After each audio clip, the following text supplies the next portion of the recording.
जी, इस वक्त हम इस्लामाबाद के G11 मरकज़ में मौजूद है, जहां पर अब से कुछ देर पहले जो जुडिशल कम्प्लेक्स यहाँ से 1.5 किलोमीटर का फासला है, लेकिन जो शेलिंग हुई और जो कारकुनान की जानिब से पथराव का सिलसिला शुरू हुआ, उसके बाद पुलिस के जो एहलकार हैं वो यहाँ से पसपाई का सामना करना पड़ा। इस वक्त शदीद शेलिंग हो रही है।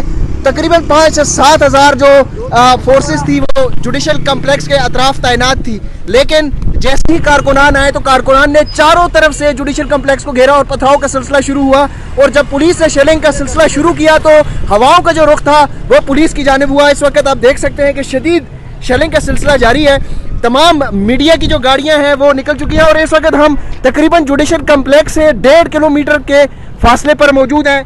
और यहाँ पुलिस का जो फोर्स पहले जुडिशल कम्प्लेक्स के मरकजी दरवाजे पर मौजूद थी, वहाँ से उनको पसवाई का सामना करना पड़ा और यहाँ तक पहुँचाए गए हैं। इस वक्त कारकुनान जो है वो काफ़ी ज़्यादा चार्ज हैं, उनके पास पत्थर हैं और आप देख सकते हैं जो पुलिस के अफसरान हैं वो पुलिस के अफसरान यहाँ पर अपनी गाड़ियों में बैठ के यहाँ से रवाना हो गए हैं। यहाँ पर सिर्फ और सिर्फ इस वक्त जो वो पुलिस के जो सिपाही हैं वो मौजूद हैं, उनके पास शेल भी नाकाफ़ी शेल्स हैं और वो इस वक्त ये भी गिला करते हुए नज़र आ रहे हैं कि हमारे हौसले जो हैं, हौसले बुलंद करने के लिए ऑफिसर्स की यहाँ पर मोरल बूस्टर के लिए ऑफिसर मौजूद नहीं है।